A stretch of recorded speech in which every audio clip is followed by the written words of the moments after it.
Welcome to the 11th Annual New England First Amendment Awards. We are so grateful to have you join us for this celebration of the First Amendment and the public's right to know about government. We have a fantastic program in store for you, including a Q&A session with our guest of honor, Yamiche Alcindor, White House correspondent for PBS NewsHour. I encourage you all to get your questions and comments ready. In a moment, Nefac President Karen Borlow will introduce you to our first honoree. But before I hand you off to Karen, I want to acknowledge a few of our many supporters and sponsors. Thank you to WBUR in Boston and Boston University for being the primary sponsors of this event. Your support of the First Amendment and New England journalism is greatly appreciated. Thanks as well to the major contributors that help our coalition provide First Amendment education, advocacy, and defense every single day. They include Hearst Connecticut Media Group, the Boston Globe, Paul and Ann Sagan, and the Robertson Foundation. We simply would not be able to have the impact we do if not for your support. Thank you. Now, to tell you a bit more about our program and to introduce you to our first honoree, Nefac President Karen Borlow. Good evening and welcome to the 11th Annual Nefac Awards ceremony.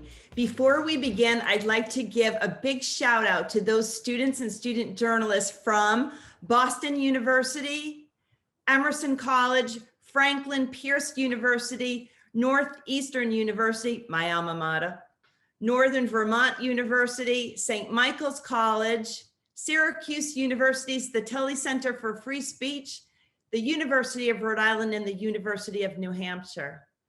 So you are the future of journalism, exciting, inspirational leaders ready to make sure that government works for the people. That brings us to Nefac.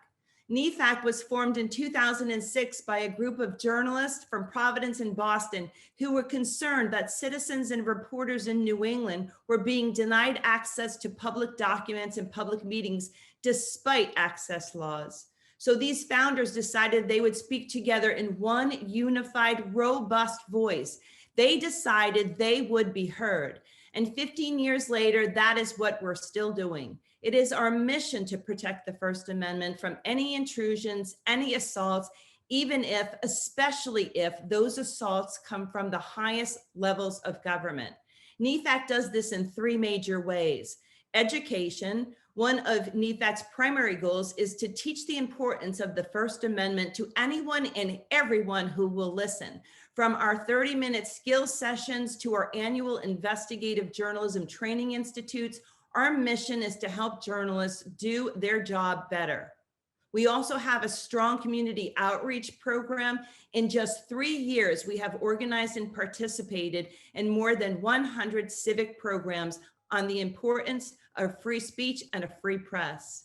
The second is advocacy. We speak out on behalf of reporters and citizens who have been illegally denied access to government documents, and we help government agencies develop fair and transparent access policies.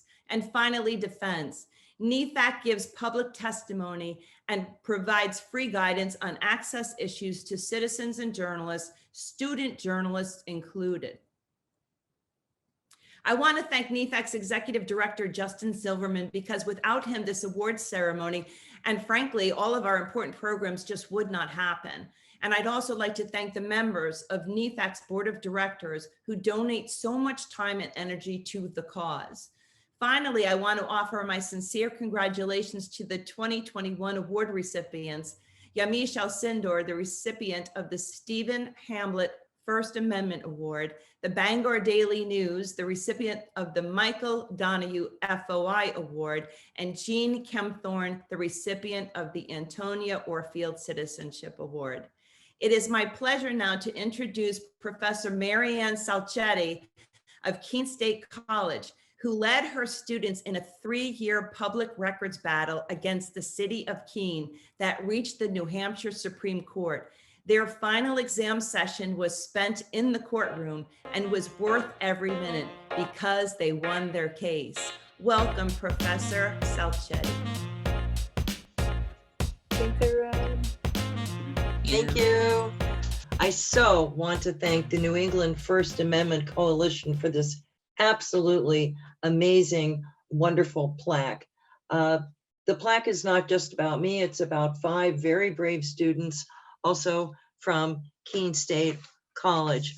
I want to acknowledge with the New England First Amendment Coalition, you do such important work, and it is so lovely to be recognized in 2021, which is your 15th year of media throughout New England coming together to provide support and resources for journalists, journalism teachers, citizens.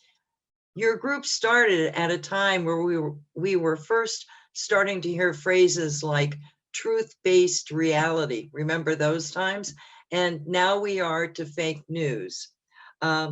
Ultimately, the work any of us do is a regular affirmation of we, the people.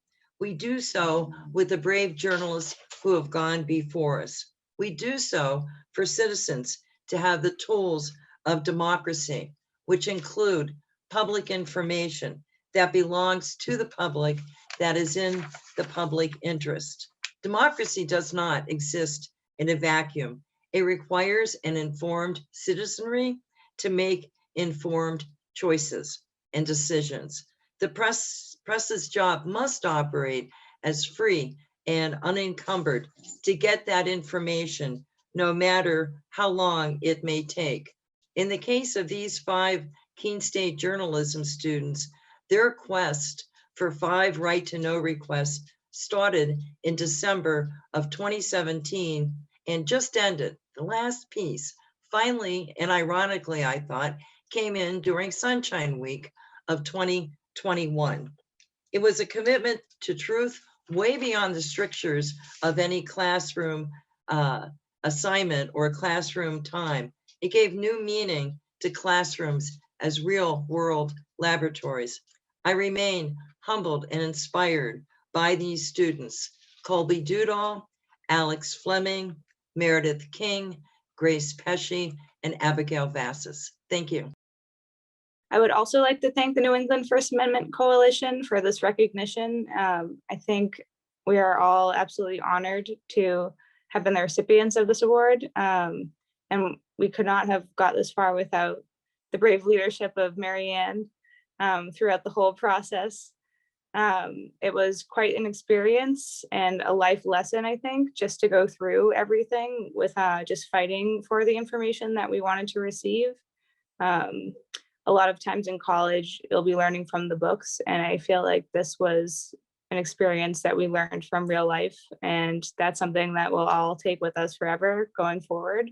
Information is very important, and it's something that people that live in the town deserve to have, and I think that this is further proof of what journalism and being an advocate and not backing down will do. Bye. Congratulations to Professor Salchetti and her students.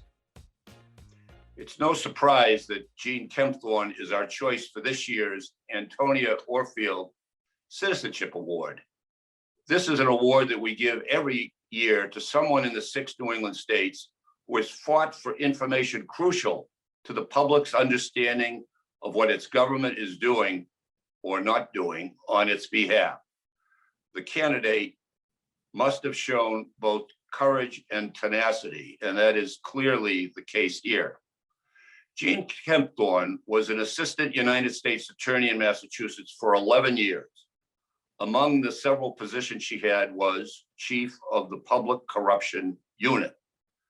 She also spent 14 years in state and federal appellate courts, filing briefs on behalf of people who had been convicted of serious crimes to ensure that they had indeed achieved justice.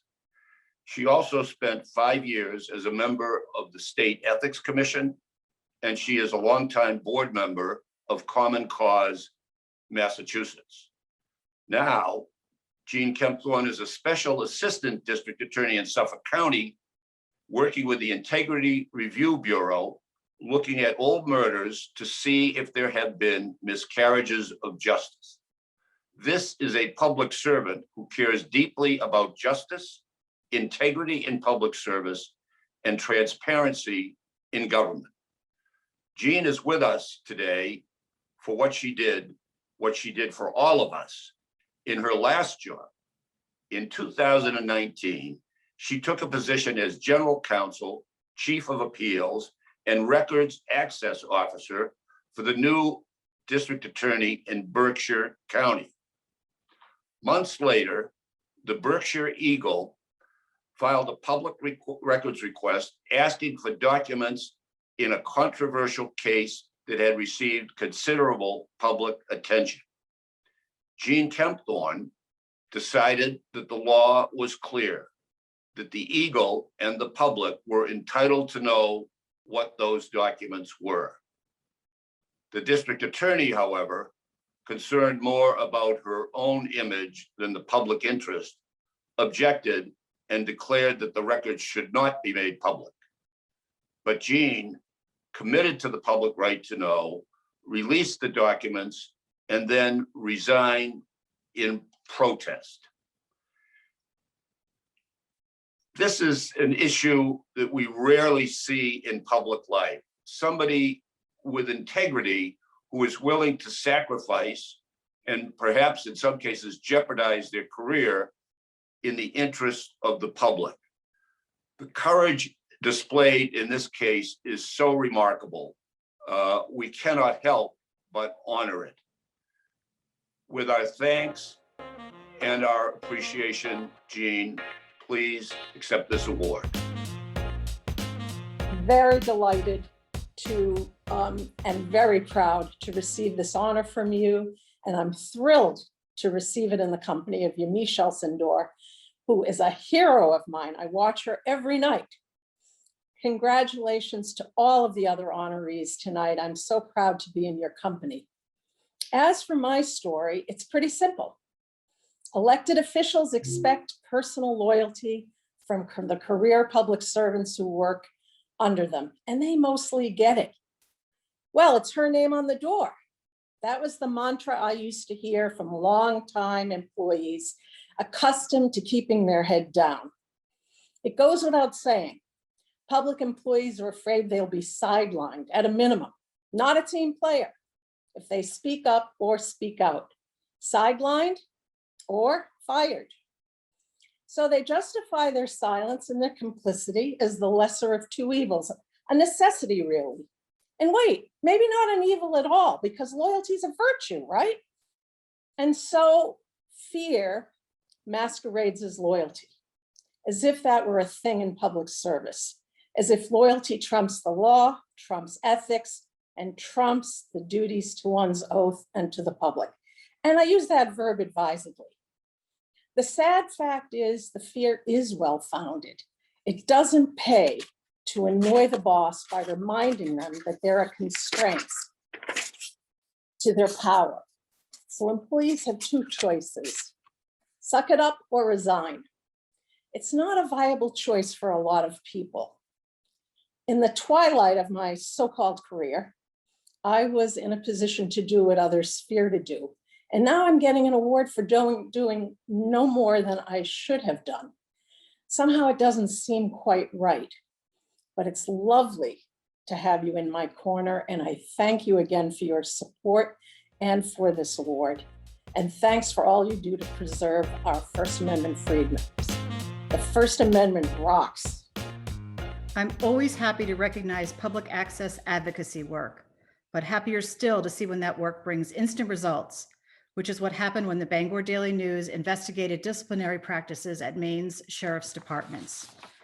A team of 3 journalists set out to collect what had never been examined before, a statewide cross-section of police and corrections officer disciplinary records and settlement agreements.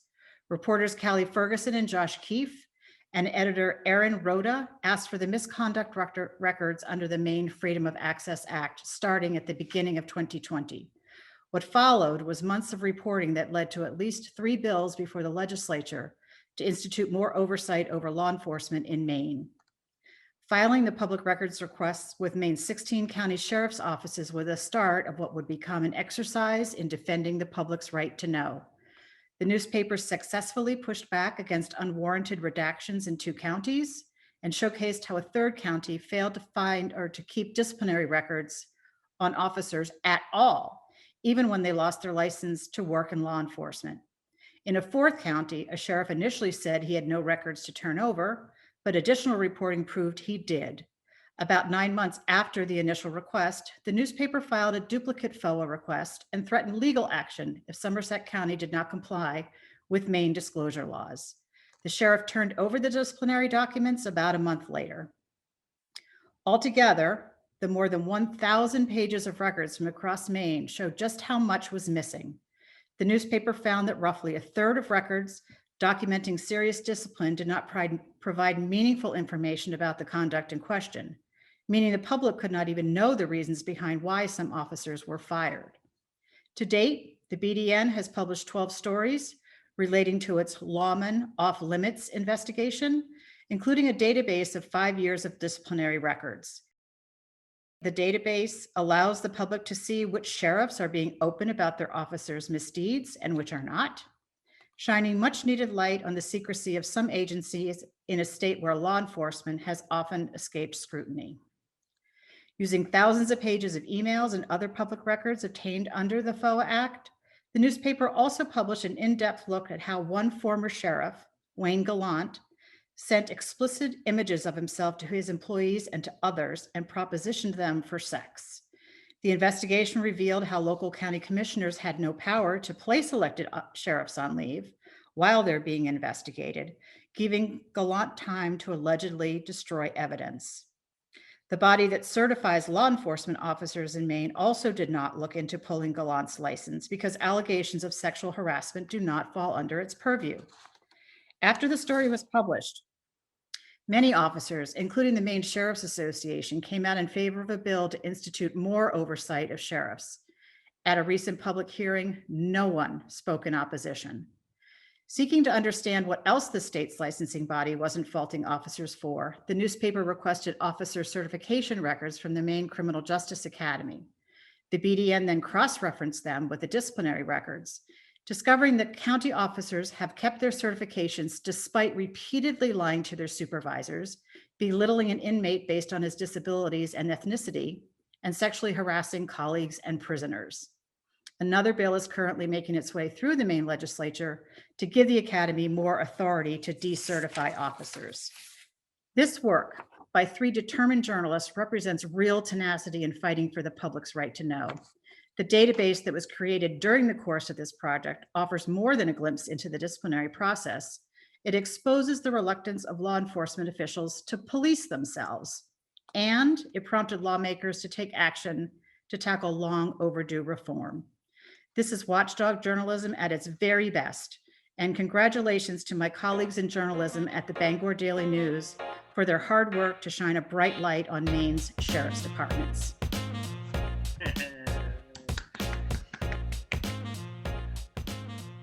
Thank you so much. We are really happy to receive this award, especially as a small family-owned newspaper that always aims to punch above its weight.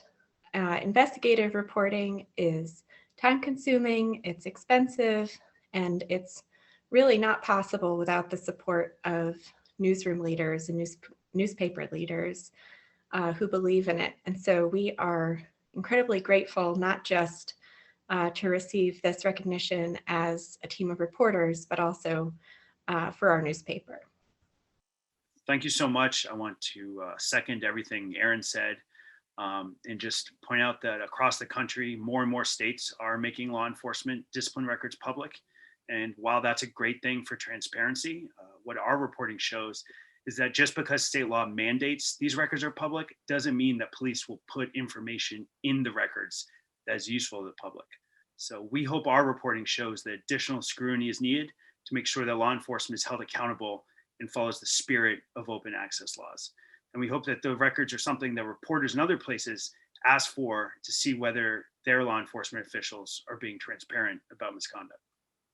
And similar to what Josh just said, something that we discovered in reporting this project was that we couldn't always take for granted our right to public records. There were numerous times when we were asking for the discipline records that served as the basis for our investigation, where we received back documents that had redactions that we needed to appeal. In one case, a sheriff's office denied having any records at all, when in fact they did, and then it took months to get copies of those. So we're very honored to receive this award, especially from an organization that is dedicated to standing up for the public's right to know. So thank you again.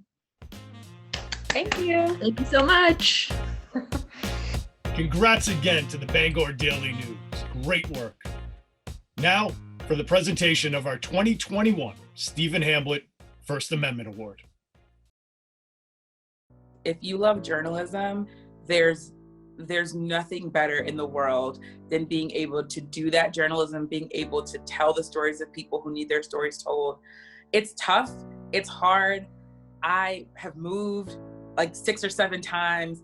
I moved to cities I didn't want to be in. I had to make new friends. I was cold. I was lonely. I had to call my girls on group chat to like make it through when I didn't have anyone in the cities that I was living in.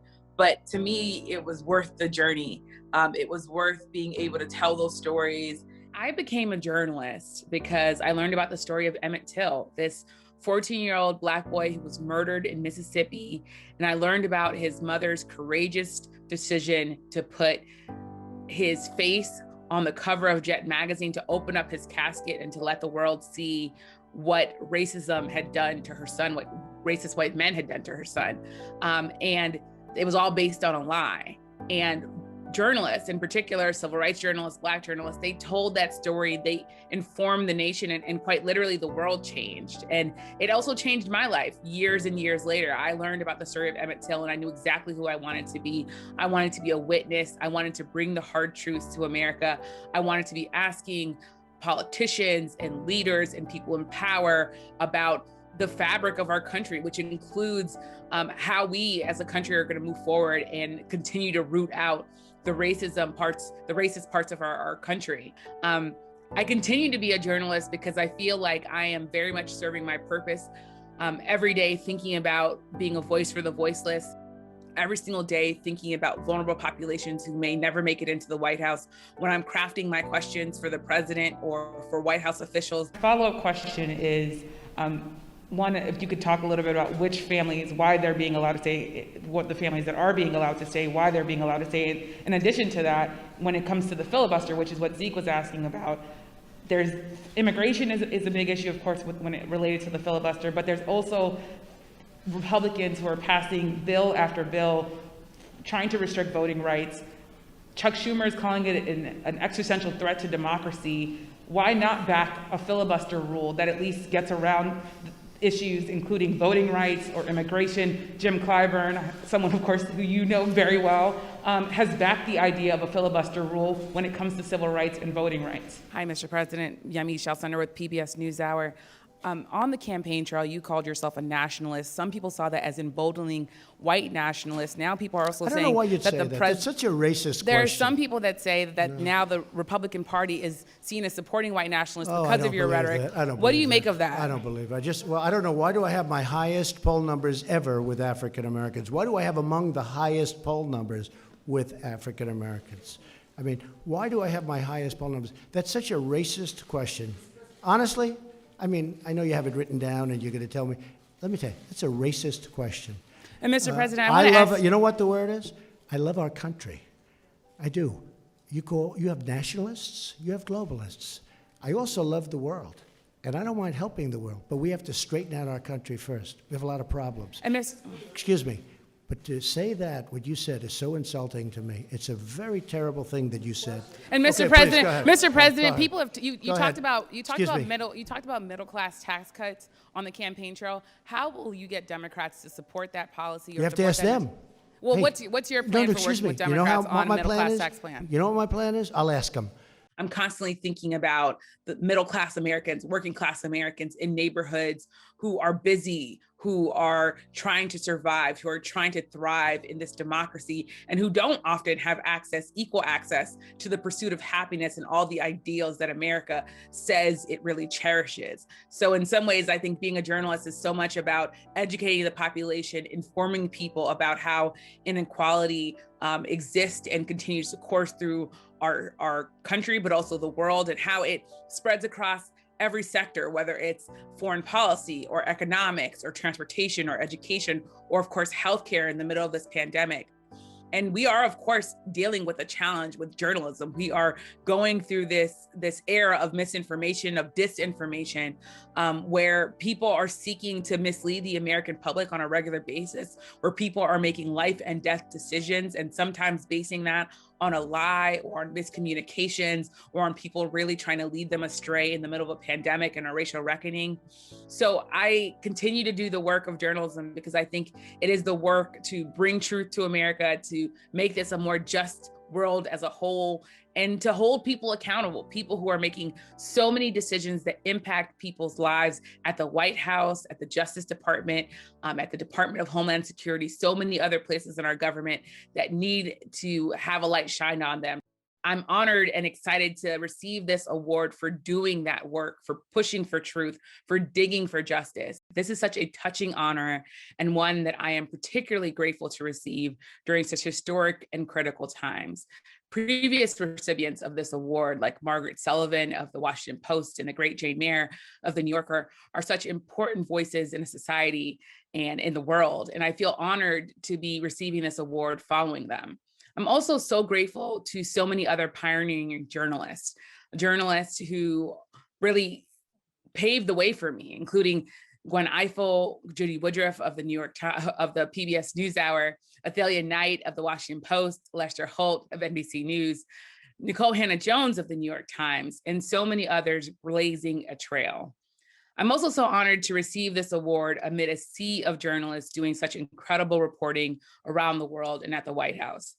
I got into journalism after being inspired by the stories of civil rights journalists who pushed to hold American political leaders accountable, specifically in the 1950s and 60s, with such upheaval. I am blessed that in that same vein, I've had the opportunity and continue to have the opportunity to hold presidents and White Houses accountable. Over the last year, the nation has faced so many, many challenges. Then it's really underscored the need for clear-eyed, dogged reporting. Millions of people in our nation are mourning the loss of a loved one, of a friend, of a family member, of a neighbor in the wake of the coronavirus pandemic that has torn through communities and killed hundreds of thousands of people in America, many of them disproportionately Black people and people of color. Millions of people have also had to face the deathly consequences of systemic racism. As a result, our nation has gone through and continues to go through a racial reckoning in the wake of the death of George Floyd, Ahmaud Arbery, Breonna Taylor, and so many, many more. We're also still processing the January 6th siege at the Capitol, following false accusations of voter fraud and the lie that the 2020 election, of course, was somehow rigged when in fact it was not. We are now looking at the dangers of white supremacy, not just to some communities, but to really our democracy as a whole.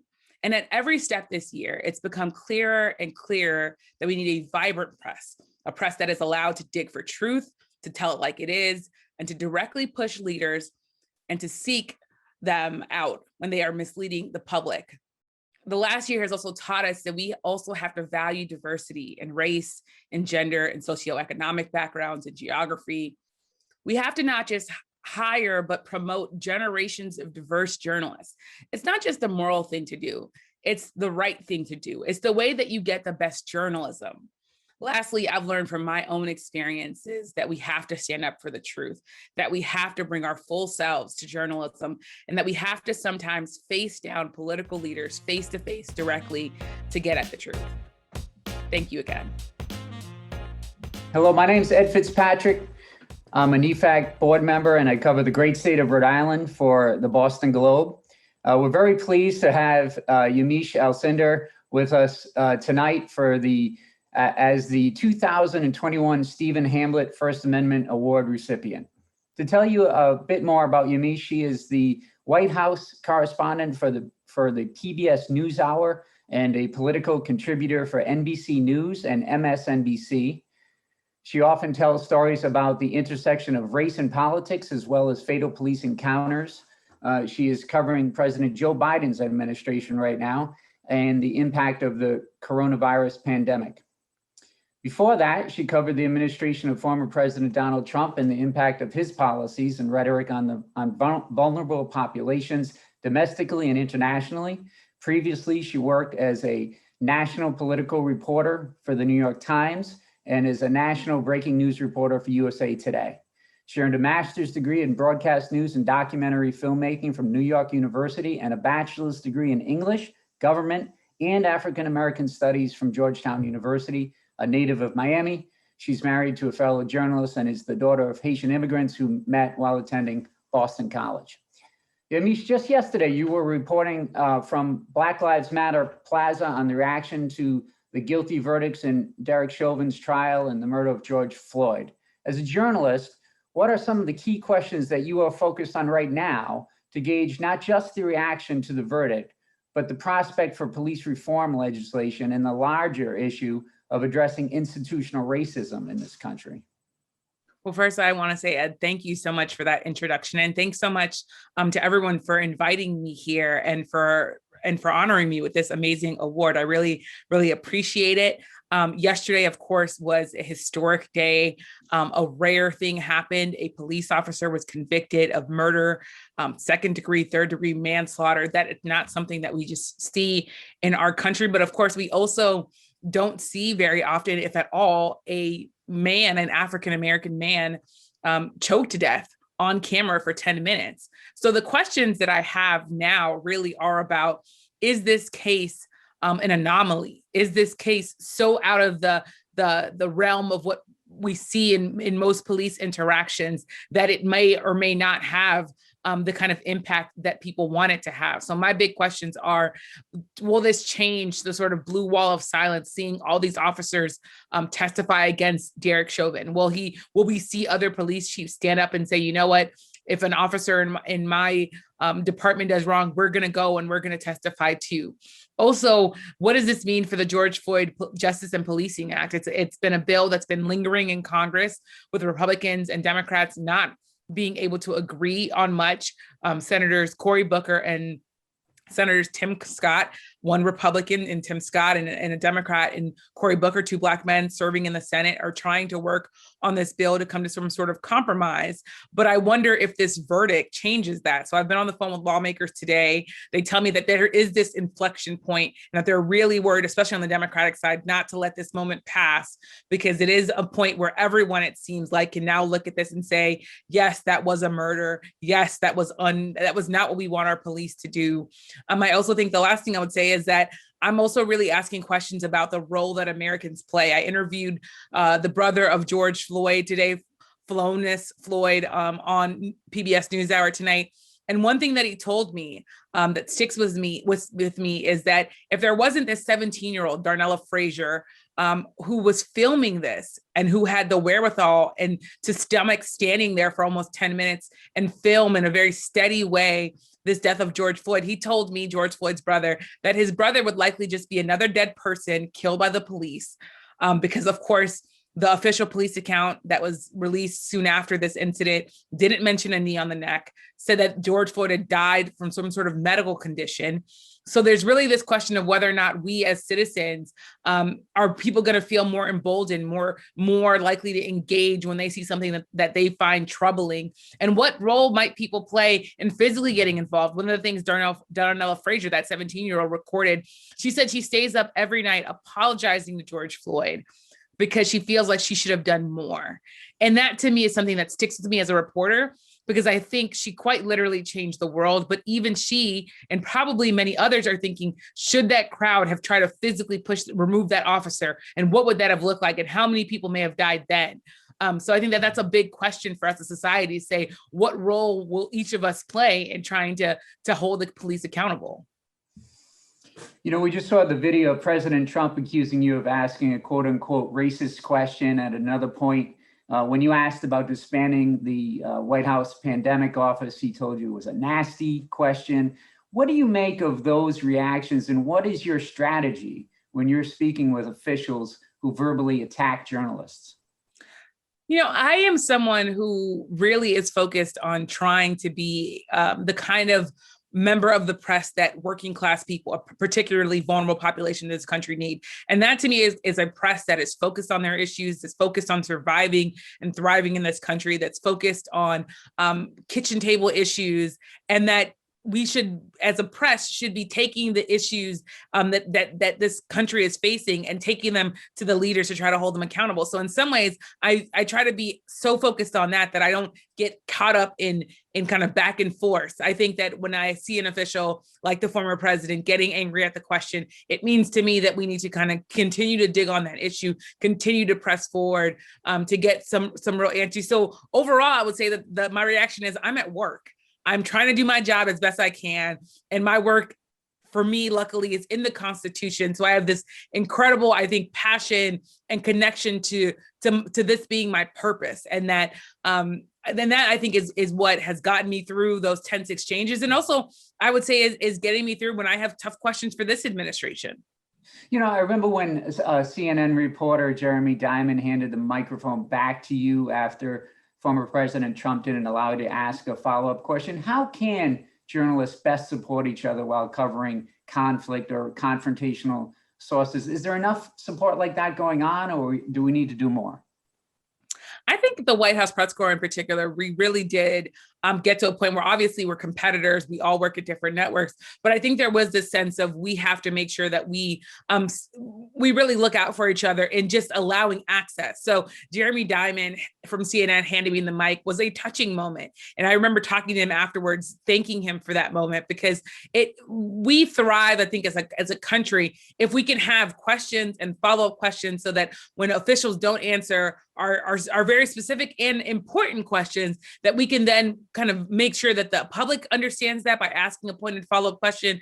Let's remember around this time last year, when we were in the throes of the pandemic, when everyone was terrified for their lives, we had an administration that was downplaying the virus, that was not wanting to answer basic questions like, are we going to get enough tests? And why aren't we ramping up PPE, and what are we doing when it comes to where we stand with other countries, and why don't we have this pandemics office that used to exist in the White House? Those were critical questions that were literally what people woke up thinking about in the throes of a pandemic. So I think we as a community of journalists really realized that we had to do the people's work by in some ways banding together. That doesn't mean that we're going to exchange all our questions or that we're going to be some sort of group that's adversarial together with the president. I don't think that you're ever going to see that sort of coordination. We're not going to walk out all at the same time. We're not activists, but I think there is this camaraderie and this respect among White House reporters that I really, really cherish. You know, we've got a new administration there in the White House. I was curious to hear, what are the biggest challenges for journalists under the Biden administration? I think the biggest challenges are one, that I think we are now entering this new phase where some of the people who used to cheer on journalists, who thought we were kind of activists taking on Donald Trump, they might now be the same people who are angry at some of our questions. I've been talking to some of my White House colleagues, and we're hearing back from progressives and from liberal voters who say, hey, I really used to like your questions, but now you seem like you're being too tough on this president. And in fact, we're all just kind of doing our jobs the way we do them, which is holding leaders accountable and asking tough questions and making sure we're pushing for answers. And I think that we really need to, I think in some ways, teach the public, but also kind of do a reset amongst ourselves also to understand that we're now in this new phase and that people might not like our questions because they're now looking at it from a different political lens. I also think that the interesting thing covering the Biden administration is that there is a lot of policy to cover. So in the Trump administration, a lot of it was personnel. He was firing people. He was, going off on Twitter. He was changing policy on Twitter. But there was not this robust intellectual, let's think through these problems. Let's pass on multiple bills. Let's have a bunch of legislation. So I think some of the challenges in the Biden administration is keeping track of what all the moving parts are and also holding the president accountable. So we'll say, for one instance, there's this issue of refugee caps where the president made a campaign promise to raise the number of refugees that are allowed into the United States. He has not kept that promise. And we've been pushing the White House to say, why isn't he doing this? He's gotten a lot of criticism from progressives in his own party, as well as the Democratic leadership, Senator Dick Durbin, as well as Representative Pramila Jayapal, really taking him to task, saying this is not okay. But that in some ways gets lost with all the other legislation that's happening with the immigration and the gun reform and infrastructure and COVID. So I think it also is really important to try to balance all of the different things that are happening. Some journalists covering protests over the police fatal shooting of Dante Wright, 20-year-old Black man in suburban Minneapolis, say officers have harassed and assaulted them despite a federal order to leave them alone. The governor there in Minnesota said apologies are not enough. It just cannot happen. What do you make of that situation? What does it show, and what needs to happen to make sure it doesn't happen again? I think what it shows is how fragile democracy and the freedom of the press is. After January 6th, we saw how fragile our democracy is. We saw a group of people overrun the headquarters of the Congress, something that I just never thought I would see. We saw a group of people whose minds were frankly poisoned by this big lie that the election had been stolen from former President Trump, try to literally stop democracy from taking place. Fast forward, and you now see in Minnesota, officials targeting journalists, not believing them when they say that they have their IDs, trying to harass and intimidate them out of covering the stories. This is the kind of stuff that is unacceptable in a democracy. We have to be very vocal about pushing back. And I think about my time covering the protests in Ferguson, Missouri, and there was this rule where that was made that you couldn't stand still on a sidewalk. So if you wanted to cover the story in Ferguson, you literally had to keep moving. So I remember night after night for weeks having to walk in a circle, walking with elderly people, 90-year-olds, 80-year-olds who just who wanted to come out and have their voices heard, being forced to really physically do things that they just were not up to. And fast forward, and that policy, that rule to try to keep that had everyone moving and that the police would arrest you if you didn't stop moving, that was ruled unconstitutional. And it struck me as we followed that rule. We didn't argue with that rule because we were scared of what could happen. We didn't want to get arrested. We didn't want to be, I didn't want to kind of cross the police in this fraught moment. But it's those things that remind us that that was literally unconstitutional. So we have to still be very vigilant about really cherishing our First Amendment rights and fighting for them. There are a lot of college students in the audience tonight. What advice would you give them about being a journalist, especially to young women and people of color? The advice I would give young journalists, as well as definitely women of color, is to, one, really find a support system that believes in you and that will have your back. So for me, I was lucky. There's a woman named Athalia Knight, who was a longtime Washington Post reporter. She was also really good friends with Gwen Ifill, who was another mentor of mine. And there's Nicole Hannah-Jones at the New York Times, and a couple others that are really the people that when I'm thinking of a job, or I get into a situation where I don't know how to tell a story, or I feel overwhelmed, those are the people who have had my back, who can tell me, this is what you should do. This is how you should game out your career. Here's the best decision. You really have to have people that will guide you and help you. And that doesn't mean that they have to be, veteran journalists. Of course, it's great to have veteran journalists that are 20, 30 years older than you. It could also mean having someone who's a year older than you. Maybe you're a freshman and the sophomore ahead of you, they had an internship at the Washington Post the year before. That person can help you. So I really think of mentorship not just as something that is your professors, but also your fellow students. Some of the best people that I've talked to and people that I bounce ideas off of are my same age, and I consider them to be peer mentors. The other thing I think is important is to really be flexible. I remember when I was starting out, I really wanted to work in Miami. I graduated during the financial crash. I could not get a job in Miami. The Miami Herald would not hire me. So I had to go and live in Long Island and work for Newsday. It was not fun. I was super lonely. I was cold. I was covering snow, and I hate snow. But I did it, right? I did it because what else was I going to do? I wanted to be a journalist. So for me, I think it's also about really having fortitude to do the stories that maybe aren't the greatest stories. Maybe you want to be a civil rights journalist, or you want to be a White House correspondent, but you have to start somewhere. So I remember I literally once drove for 2 hours because there were puppies missing on Long Island. And my editor told me this was the story that I needed to handle. So those are the type of things that I think I started out doing.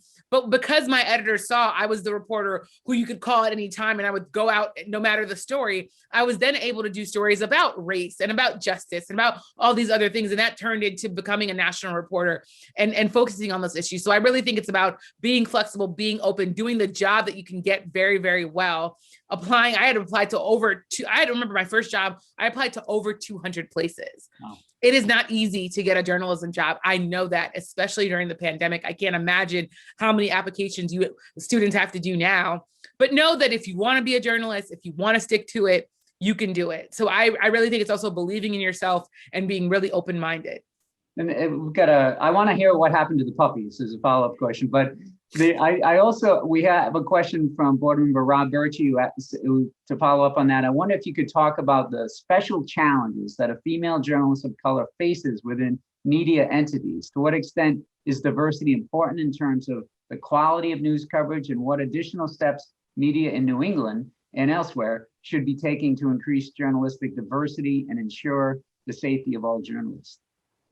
Well, I think diversity is just core to any newsroom. It is not just, I think, this nice thing that you're doing. You're not doing Black people or Asians or Latinos a favor by hiring them. Your newsroom is better when you hire people who are diverse. Your newsroom is better when you hire people who are from different parts of the country. I have in-laws who live in rural Virginia.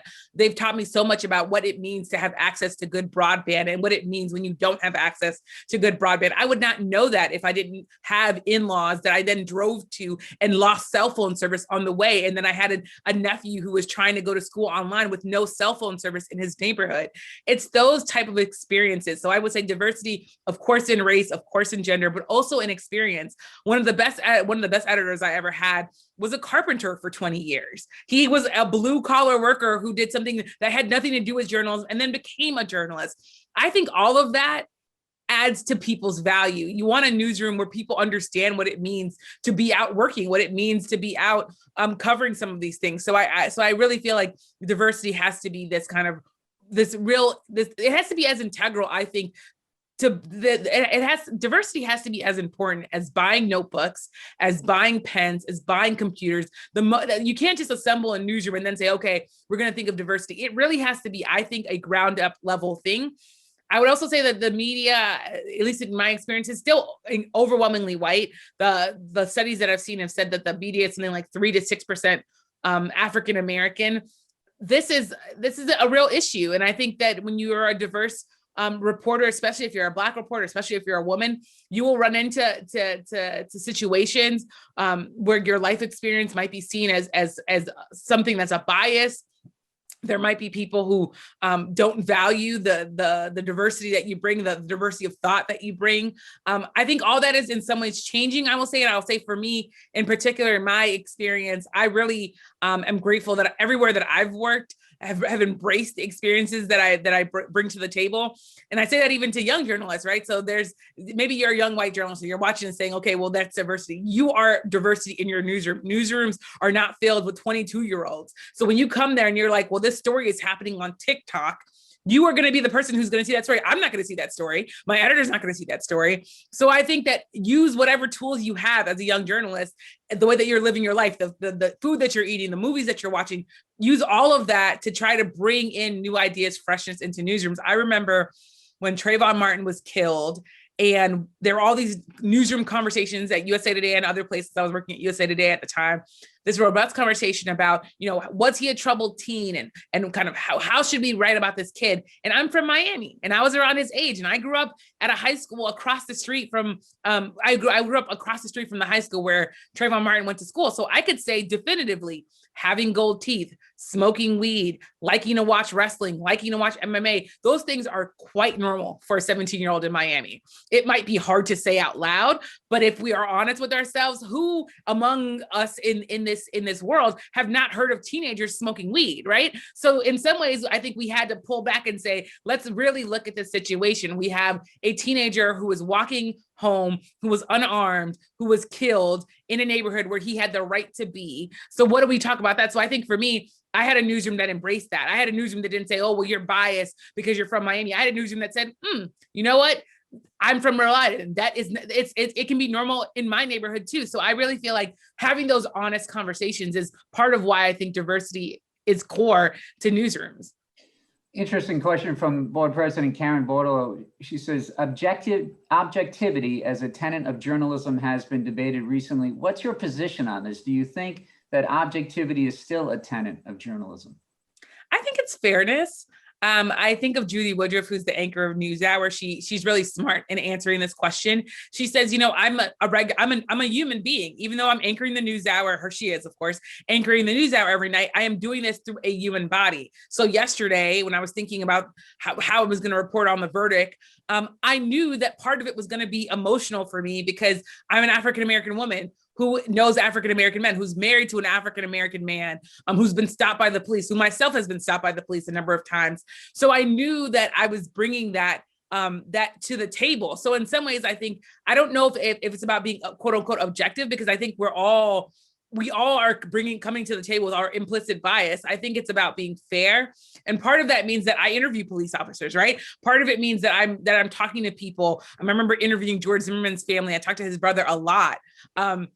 I think all of those factors need to be part of how we do our journalism, and we need to check ourselves, right? If you know that you're going into a story and you know how you feel and you know what you think about this story, then try to work against that. If you think, you know, I think this state should be doing this issue one way, then make sure to interview people and include people in your story that think the opposite of you. I think being real with yourself and being real with your newsroom about how you feel, I think at least gets us to fairness. Board member Mike Stanton asks, where should the press draw the line between showing graphic videos of police brutality to reveal what happened, while also being sensitive to the trauma that it can cause? It's a great question. And I think that we have to err on the side of being sensitive. People can find a lot of these videos. If you wanted to see the 10-minute video of George Floyd dying, you can find that on the internet. You can find it on Facebook. I think for me, newsrooms need to be very careful about showing people dying, especially because I think we factor into that, whose deaths are we seeing, right? How many times are we seeing Black men die? And we have to ask ourselves, well, if this was a video of a white woman or of a baby, would we show this? What would we show this image? I think in those answers are the fair way to try to show video. Sometimes I think you can't sugarcoat what happened to George Floyd. You have to in some way show screenshots or maybe stills. But I also think that we have to really balance, yes, reporting the story while also knowing that we don't want to traumatize people even further, especially as in this moment where so many people are mourning the loss of their loved ones, where so many people are triggered by what they're seeing.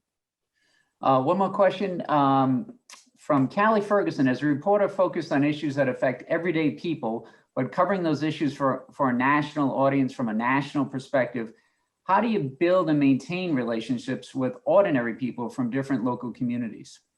Well, one, I talk to my family a lot. I am the daughter of Haitian immigrants who met at Boston College. So my dad runs a big nonprofit for, actually it's kind of small nonprofit, I should say, for disabled people. And my mother is a retired social worker. She worked for 35 years. I can't tell you how many story ideas I get just from talking to my mother. Social workers see so much. At this point, my mom literally demands co-bylines because she's like, you stole that story from my workday. I need a co-byline, right? So I really feel like it's talking to my family. It's talking to my husband. It's talking to my in-laws who I said live in rural Virginia. It's going out on days like yesterday. The verdict happened and I had a decision to make. Did I want to stay in the studio and kind of interview guests from my home? Or did I want to run out and talk to people outside the White House? 95% of the time, I'm always going to want to go out on the street. I was thinking about it just yesterday. I am inherently a street reporter. It's how I started out. It's how I feel most alive. It's how I feel like I'm really walking in my purpose by talking to regular, everyday people, especially as a White House reporter. I think it can be so easy to get caught up in calling sources and Capitol Hill and all these people who are elected officials or talking to you from their offices.